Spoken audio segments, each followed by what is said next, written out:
All right, so today we're going to talk about something special. Like 3 hours ago, I finished watching a movie called Agora. Agora is to put it, a movie that's supposed to be based off of real events.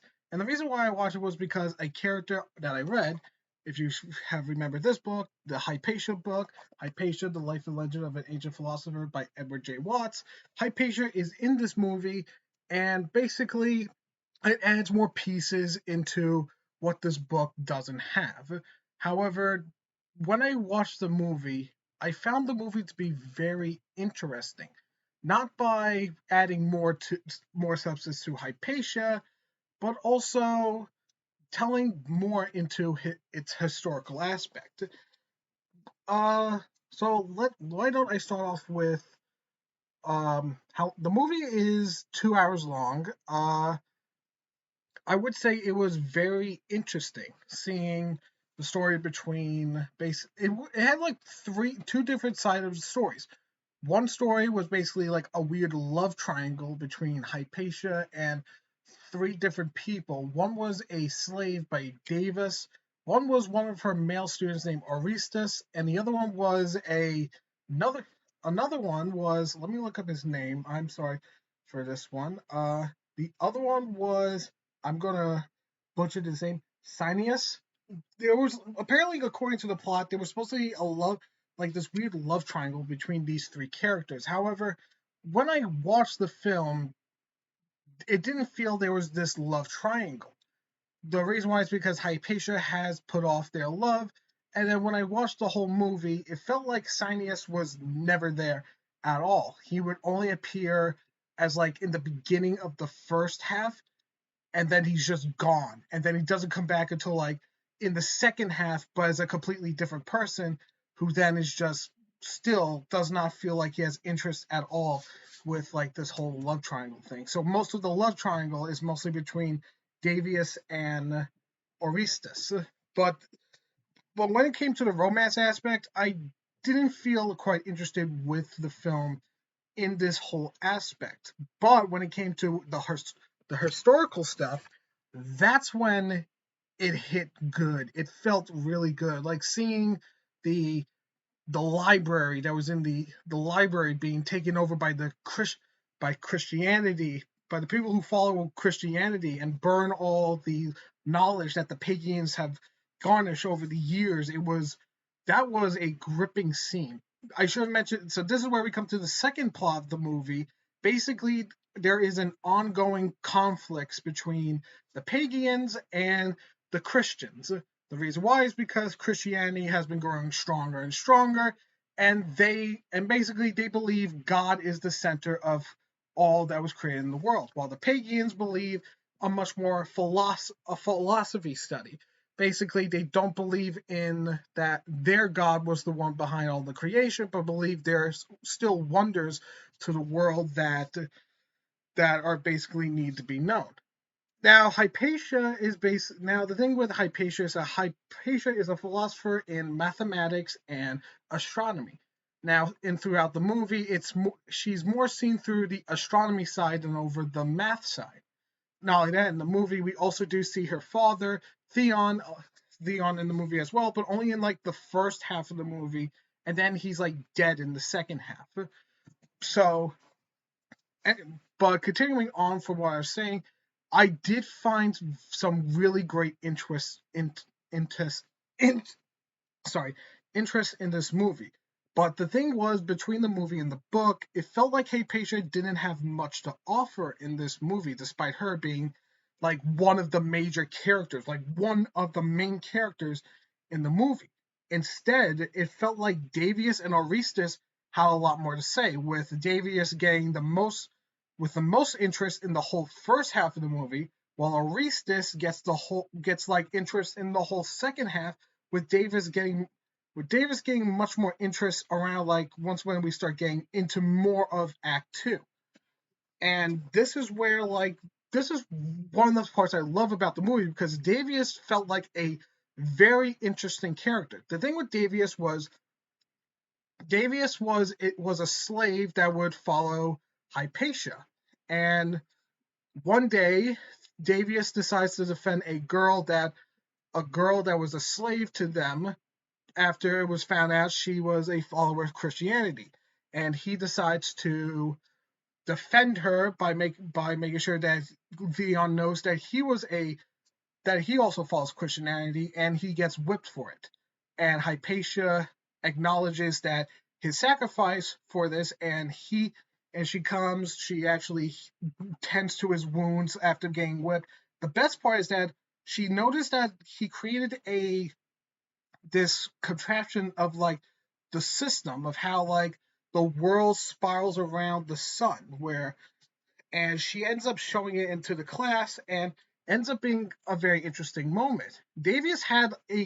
I think Davius had such fantastic character in the first half of the movie because you have him like following Hypatia, but then things start taking dramatic changes where you start seeing the good side of Christianity. Like you're helping out people, and he's noticing like this feels great. Like helping out these people is making him look like a much more better person. And this is where we start seeing him start transferring into Christianity. And then what ends up happening is when the Christians are starting to try to take over the Agora, along with destroy all the pagan knowledge that is left in the world. Davius decides to stay behind by thinking that by making the others think I'm just going to deal with these guys if and they're going to start thinking that he dies. But in actuality, he stays behind, sees all the destruction, and then he starts helping out with them. He starts helping them destroy destroy the everything that was in there. Like when he's getting called up to help out bring down statues, you see him start whacking the statue with a blade before he starts pushing it over. Heck, the one moment that I went wild on that scene was when he finds his contraption that he made that Hypatia loved. He grabs it and he starts smashing it across like a window. And then after that event happens, he goes back to where Hypatia is, and then like you get this tense moment where he's like he's strangling and holding on to Hypatia, and like it looks like he's about to assault her. And then next thing you know, he starts kneeling down after that, which then leads to Hypatia setting him free. Like Hypatia's already devastated because she lost all of the knowledge that was inside of the library, and now it's gone. And after this, Davius is free and he goes back to serve a new Christian life. Orestes in the first half had felt like he had no interest at all. Orestes was Orestes was a student of Hypatia who didn't care about the stuff she was learning that she was teaching to him, but only had an interest for her beauty and her intelligence. There's even a scene in the movie where Hypatia is at like this play, and he gets on stage and starts playing like this flute for her. And then next thing that happens when they go back to the classroom, Hypatia gives him like a towel with blood on it, which is basically which she then says it's the blood of her cycle, and she basically starts talking about how like there's no beauty in that, to try to make sure that yeah, I'm putting off your love. I don't feel interested in love at all. This upsets Orpheus to the point he leaves. We even see how violent Orpheus is in the first act, where he's killing Christians as this riot happens. In the second act, he ends up becoming this huge leader, as like he has control now that like he's in control. There's Christians, there's Jews, there's all that. And in the whole second act, he felt much more interesting as a leader. Heck, he even stays near Hypatia since they already have a close relationship. There's like a scene where he's on the boat and Hypatia's like testing something with like how the whole world moves around by dropping a bag of sand or something on the boat. and the and when it fell, it remained stationary, which gave her like logic on like how the world's moving around the sun, and how this bag is moving along with it, which is what's making it stationary. Orpheus had some fantastic moments in the second part, which made him much more better opposed to his first part, where the whoever the leader was for the Christians in the second act was we will telling them that you must now give up your pagan traditions and now must become Christians, where all the pagan leaders kneel down except for him, which leads to a bunch of Christian followers start throwing stones at him, which one of them hits his head and he starts bleeding crazy. And then what happens was that the person who hit him in the head in the first place, which was a friend to Davis, is then executed for this. Throughout the movie, the Christians are seen as like these violent figures who, unless you're not part of their religion, then you're screwed. As like, there's even a scene where they even go as far as during a stage play that some people who don't follow Christianity were at, they start throwing stones at them. And like you could see how there were like people who did not like this. There was even a scene where they started trapping some of the Christians inside of a room by pretending there was a fire, and then they start throwing stones at them, killing a whole bunch of them. Heck, there was like even a scene where one of them was trying to escape. He ends up getting hit with a massive stone, and then he gets impaled by the rails of the gate, which is like, Jesus, this movie is brutal. Yeah, this movie gets really brutal. You see like characters getting stabbed. There's like once you even see like some really messed up scenes. Like you'll see like one guy dead with his head cut off, or like scenes of women getting their clothes torn off. There's like a whole scene where the Christians are trying to revolt against the Jews because of this, and they decide to start killing a bunch of them and exiling them. And when that scene happens, we get Sinius comes back into the picture. And what happens after the attack that Orpheus had? Orpheus decides to start succumbing into becoming Christianity after he was told words by his former classmate Sinius, who he has never seen, who he hadn't seen in like some years.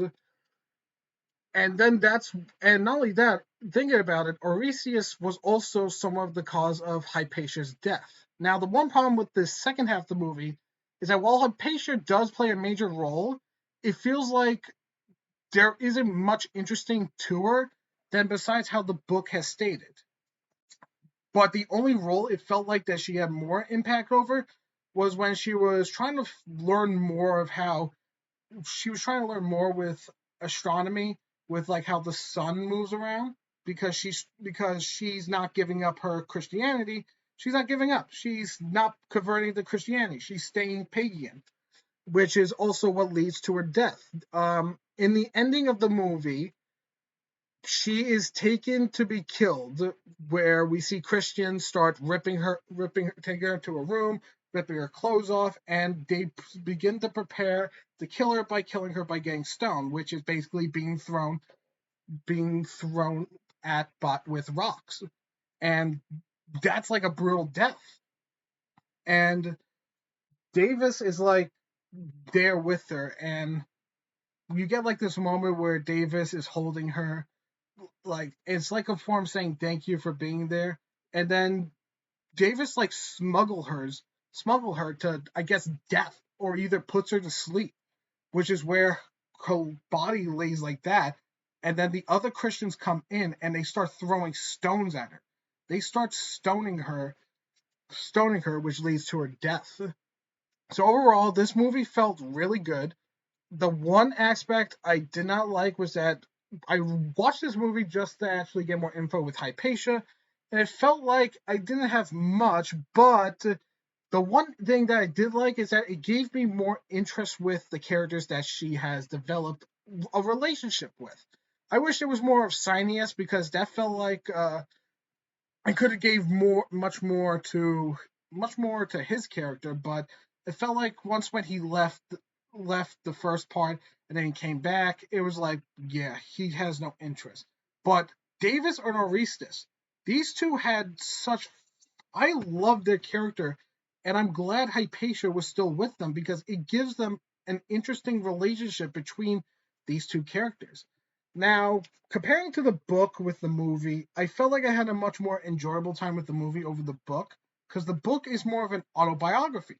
It basically just goes into depths of Hypatia, of her, basically her, Hypatia. The one reason why I watched this movie. Uh, I'm trying to think what else. Hypatia. So the book basically discusses Hypatia's history, basically from when she was born all the way up to her death, and then some stuff, and then how her studies have evolved after her unfortunate death. And the one thing about this book that's different from the movie is that this book is basically focused on Hypatia.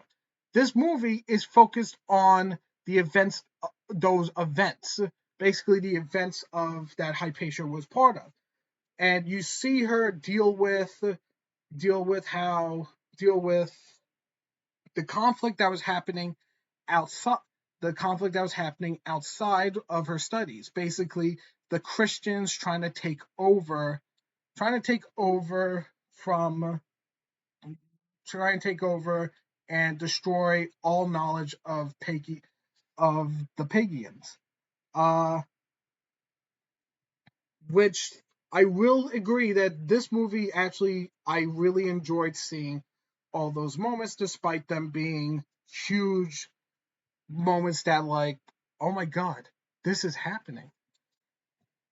And I really do think I do think the movie should have focused also a little bit more, adding a bit more to Hypatia. But the good thing is that it did add a bit more to stuff that was outside of her history.